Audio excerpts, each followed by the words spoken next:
Bagaimana caranya husnul khotimah? Ada 3 cara husnul khotimah. Sebagai ujung ceramah saya, bagaimana husnul khotimah? 1. Husnul khotimah itu dengan malakah berzikir. Malakah itu kalau orang Jawa melekat.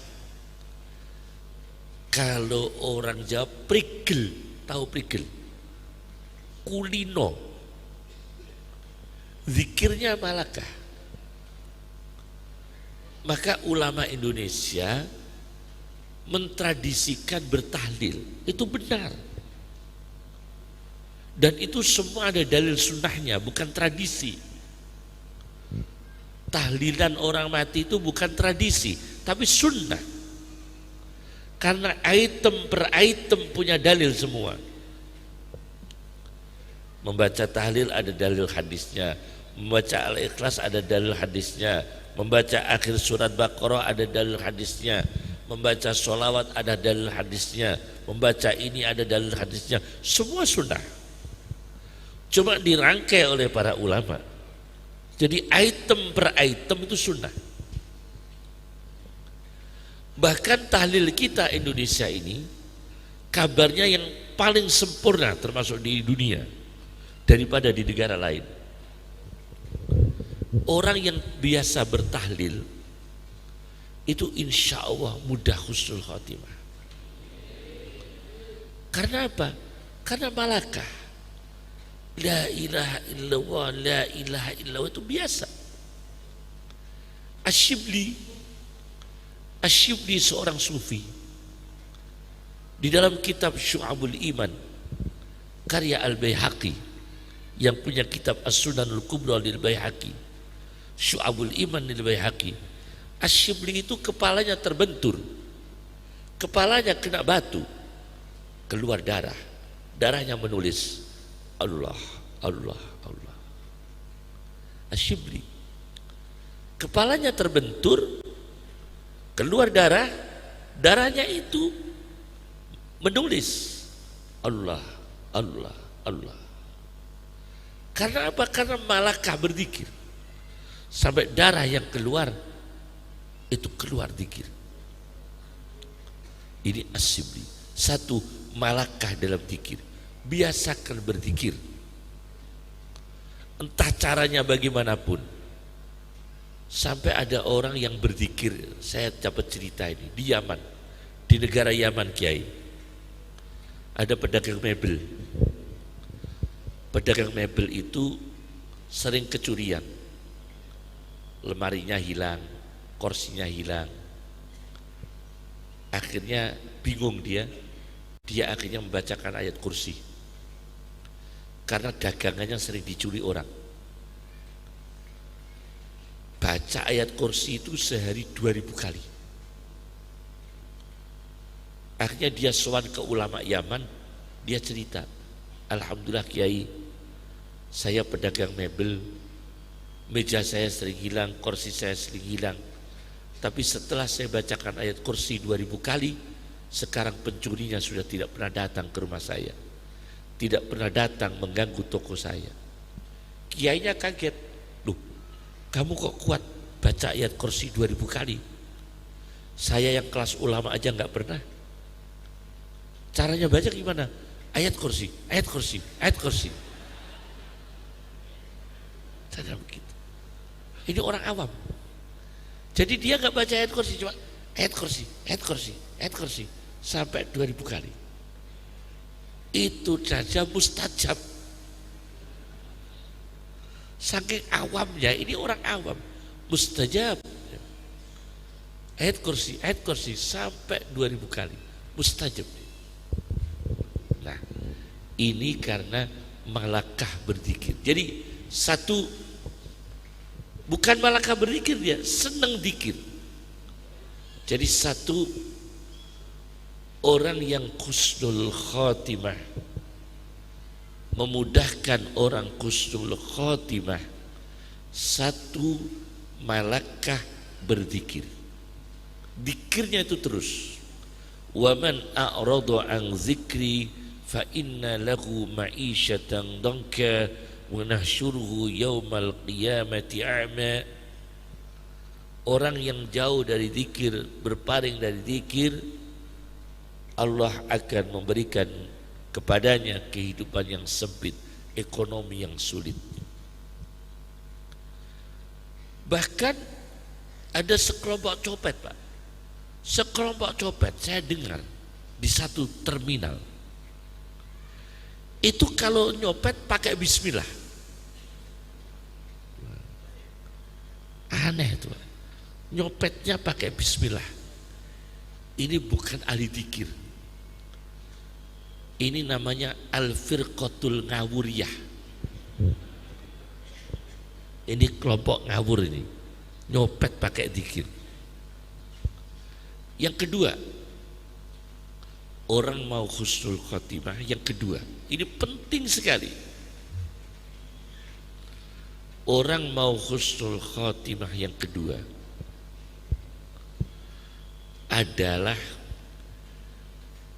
dia tidak pernah gelisah dengan qada qadarnya Allah. Dia tidak pernah kesal dengan qada dan takdir Allah. Jangan kesal gitu. Enak ndak enak ridho dengan Allah. Saya cerita.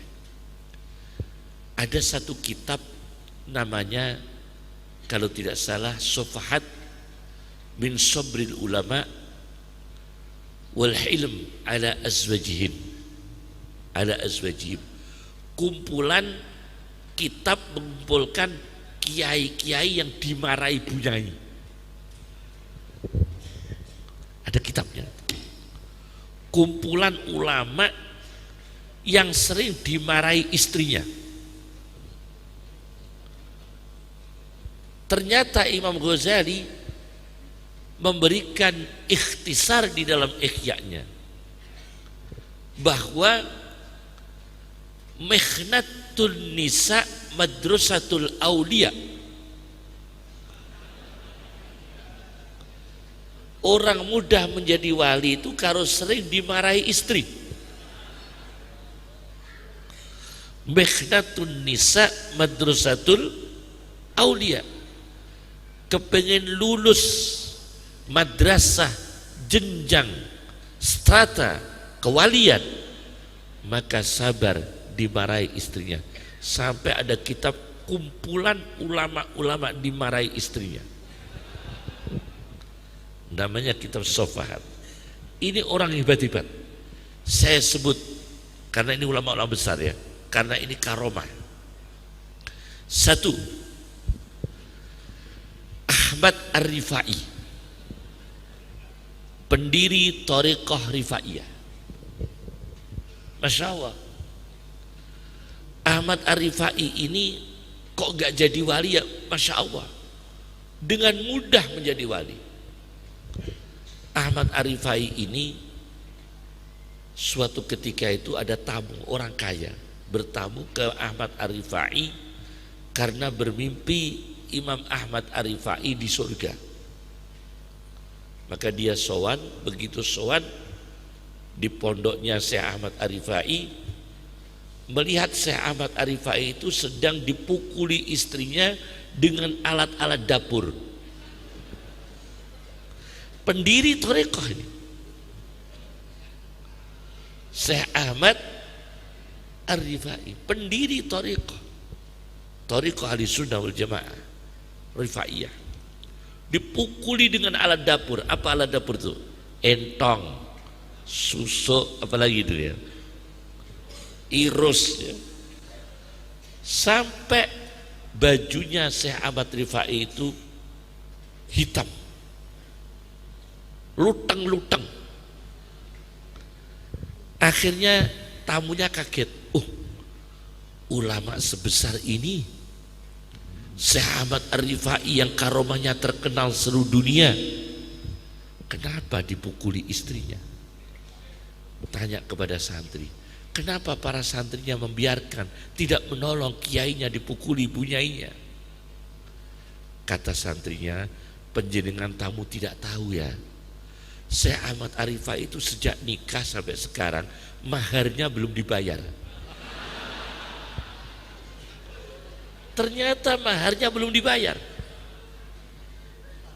Masya Allah. Jadi istrinya sensitif. Begitu ada apa, sensitif, mukul. Karena maharnya belum dibayar sampai hari itu. Berapa maharnya? 450 dirham. Oh, kalau begitu saya pulang. Saya akan ambil uang, mau saya kasihkan kiai supaya melunasi maharnya, supaya kiai tidak dipukuli lagi oleh istrinya. Hanya datang, Syekh Ahmad Rifai, saya bawa uang 450 dirham, tolong penjenengan terima supaya tidak dipukuli lagi dengan istri penjenengan. Kata Syekh Ahmad Rifai, kamu itu gimana? Kamu kan melihat saya di surga ya? Oh iya betul.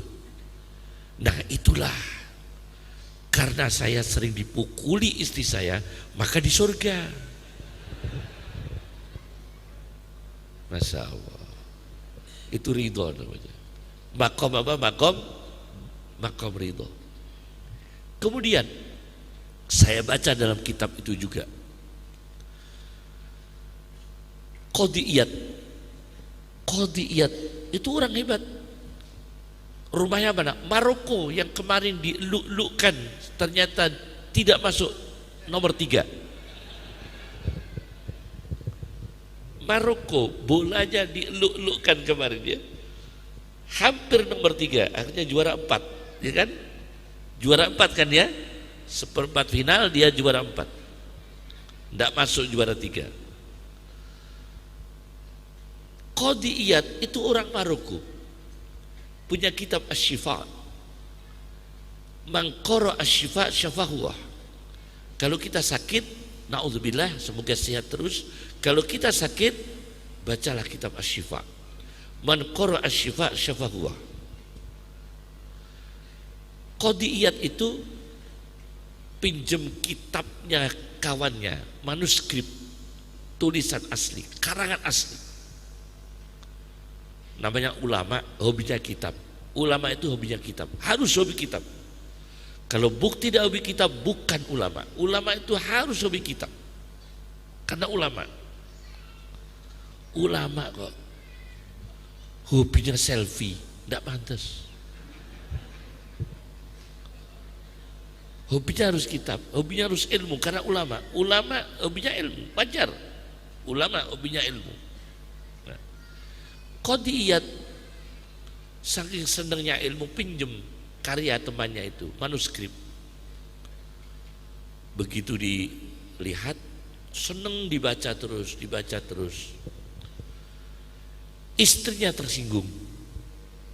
Gara-gara kitab ini jarang bercanda dengan saya. Bapak ini pagi, siang, sore baca kitab ini terus, sampai lupa menyapa saya. Istrinya marah, kitab itu dibakar sama istrinya, dibakar. Padahal itu kitab pinjaman, dan pinjaman tidak ada duanya karena itu tulisan asli, manuskrip, belum dicetak. Masya Allah, dibakar oleh istrinya. Qadiyat bingung, tapi karena sabar ridho dengan Allah, Allah menurunkan karomah. Qadiyat terus mikir, udahlah, terpaksa saya tulis lagi seingat-ingat saya. Akhirnya kitab yang sebanyak itu halamannya ditulis oleh Qadiyat, huruf per huruf ditulis seingat-ingatnya, karena udah dibakar. Begitu yang punya datang, dikasihkan persis, tidak ada satu huruf pun yang salah. Oh ini Pak, maka kepingin jadi wali itu syaratnya seperti itu. Di antara rasanya namanya makom ridha, itu memudahkan orang husnul khatimah. Itu kasus kedua. Kasus ketiga, guru daripada Abdul Wahab Asy-Sya'rani yang punya kitab Al-Mizanul Kubra, At-Tabaqatul Kubra, Al-Minanul Kubra. Syekh Abdul Wahab Asy-Sya'rani punya guru Ali Al-Khawas. Ali Al-Khawas ini maha gurunya Imam Sya'rani, wali terbesar di Mesir. Zakaria Al-Ansari, Jalaluddin Asyuti, Imam Mahalli, Imam Sya'rani, Ali Al-Muttaqi bin Husamuddin Al-Hindi yang punya kitab Kanzul Ummal. Itu orang-orang besar eranya itu, tapi dia dari India. Nah, Ali Al-Khawas itu Masya Allah seorang ulama besar. Beliau itu sering dijotak istrinya. Tahu dijotak? Didiamkan. Suatu ketika perjalanan dari Mesir ke Hijaz, dari Mesir ke Arab Saudi, selama perjalanan satu kata pun tidak disapa istrinya.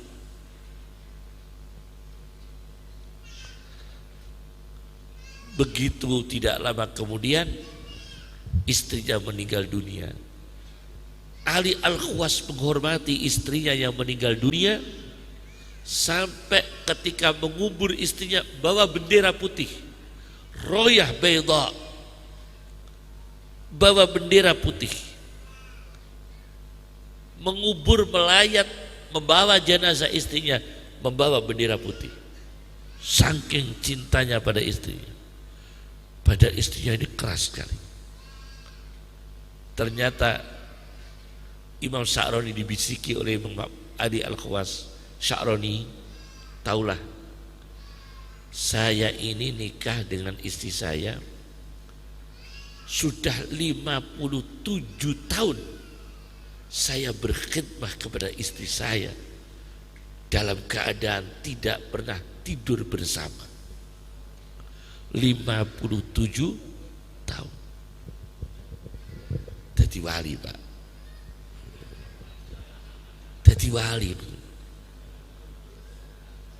Berat atau abot? Ini gambaran-gambaran wali ini ya. Jadi husnul khatimah, malakah fi dzikr. Yang kedua, ridha billah.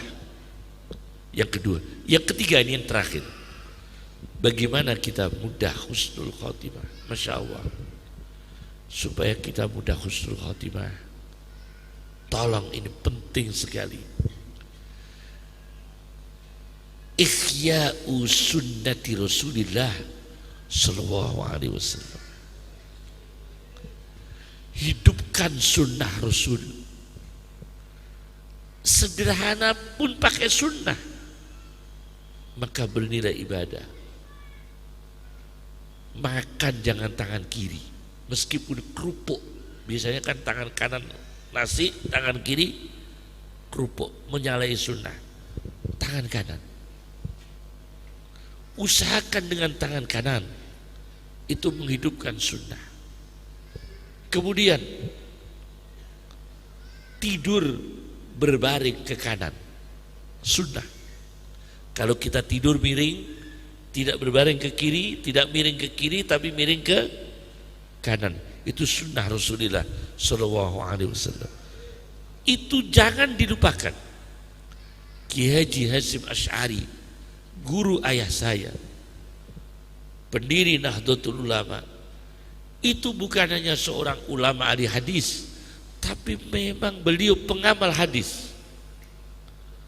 Bukan hanya dia ahli hadis, bukan. Maklum Hadratus Syekh Hasyim Asy'ari ahli hadis itu maklum. Tapi memang beliau mengamalkan hadis.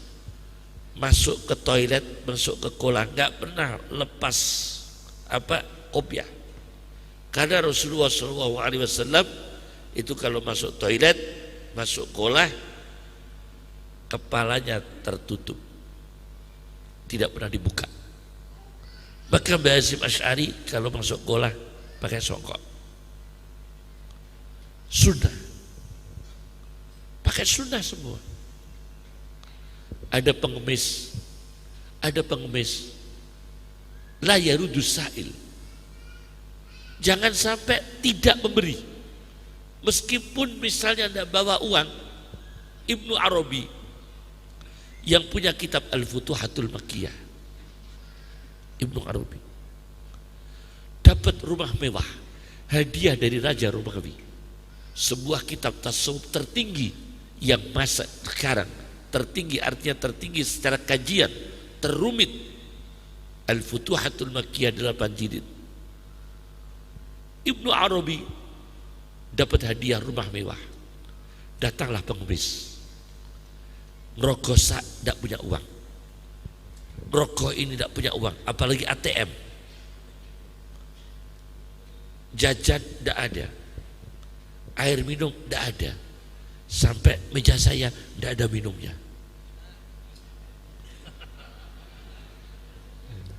Alhamdulillah, barokah.